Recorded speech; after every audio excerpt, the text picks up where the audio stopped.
Hello everyone.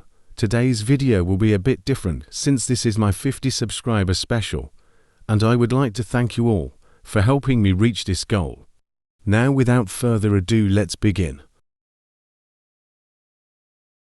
Hello everyone, and welcome to my first video. I'd say everyone watching has heard about the terrible yet fascinating story of Titanic, but today I'll be going over this story very briefly, just as a test video.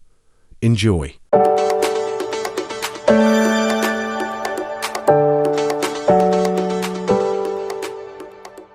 The RMS Titanic was launched on the 31st of May 1911 and was the biggest moving man-made object ever built. She sank in the North Atlantic Ocean on April 15, 1912, after colliding with an iceberg during its maiden voyage from Southampton to New York City. It was one of the deadliest commercial peacetime maritime disasters in modern history, resulting in the deaths of over 1,500 people. The sinking led to significant changes in maritime regulations, including the establishment of the International Ice Patrol and the requirement for ships to carry enough lifeboats for all passengers and crew. The Titanic's story has since become legendary, inspiring numerous books, films, and documentaries. Hi everyone, today we'll be telling you a brief version of the history of the HMHS Britannic. Since you guys enjoy my Titanic version, let's begin.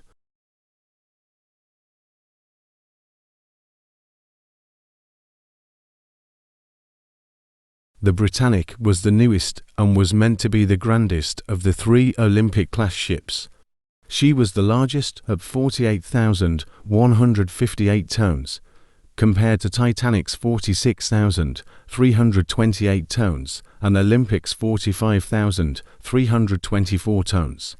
Construction on Britannic slowed after the sinking of Titanic. Harland and Wolff fitted her alongside Olympic with a double-platted hull. Shortly after her launch in 1914, she was converted into a hospital ship, since at the time World War I was underway. In 1916, while serving in the Aegean Sea, the Britannic struck a mine and sank in around 50 minutes, even despite the efforts to save the ship. Overall, 30 people died in this event. A good few died in a lifeboat that got sucked into the propeller. What is the Lusitania? What role did it serve? Here today on Sea Trials, I'll be answering all of this.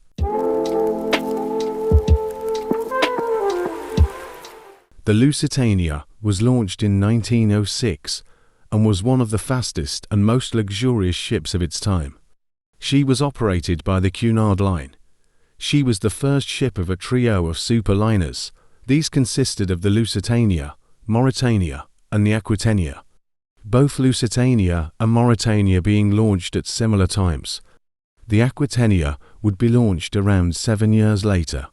On May 7, 1915, during her voyage from New York to Liverpool, the Lusitania was torpedoed by a German U-boat, U-20, off the coast of Ireland, resulting in the deaths of nearly 1,200 passengers and crew, including 128 Americans. The sinking of the Lusitania played a significant role in turning public opinion against Germany and was one of the factors that eventually led to the United States entering World War I. Hello everyone, in today's video we'll be going over the brief history of the RMS Republic. Without further ado, let's begin.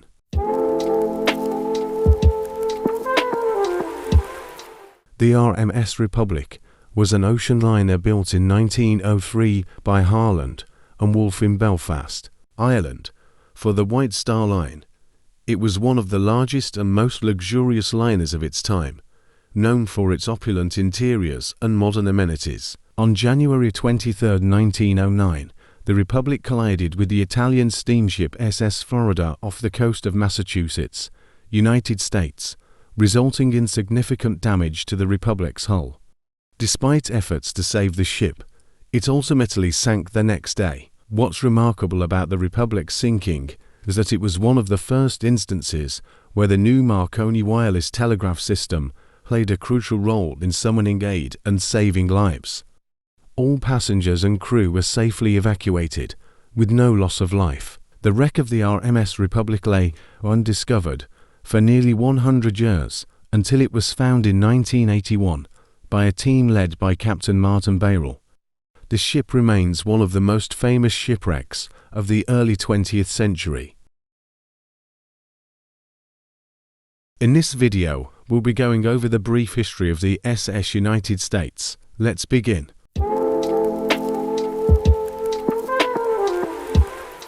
The SS United States is a historic ocean liner built in 1952 for the United States Lines. It was designed to be fast, safe, and luxurious, with a top speed of over 38 knots, 70 kilometers per hour, earning it the blue ribbon for the fastest transatlantic crossing. The ship was a symbol of American innovation and prowess during the Cold War era. Throughout the 1950s and 1960s, the SS United States carried celebrities, dignitaries, and ordinary travelers between New York and Europe.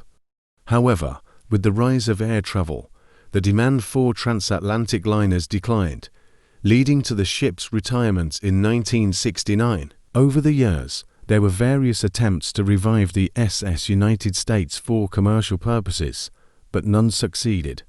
In 2003, the ship was bought by the SS United States Conservancy, a non-profit organization dedicated to preserving the vessel. Despite efforts to secure a permanent berth and funding for restoration, the ship's future remains uncertain. However, it continues to be a symbol of American maritime history and engineering excellence. That's all for today's video. I hope you enjoyed, and if you did, make sure to subscribe, as this helps me out a lot. Thanks for watching, and I'll see you in the next one.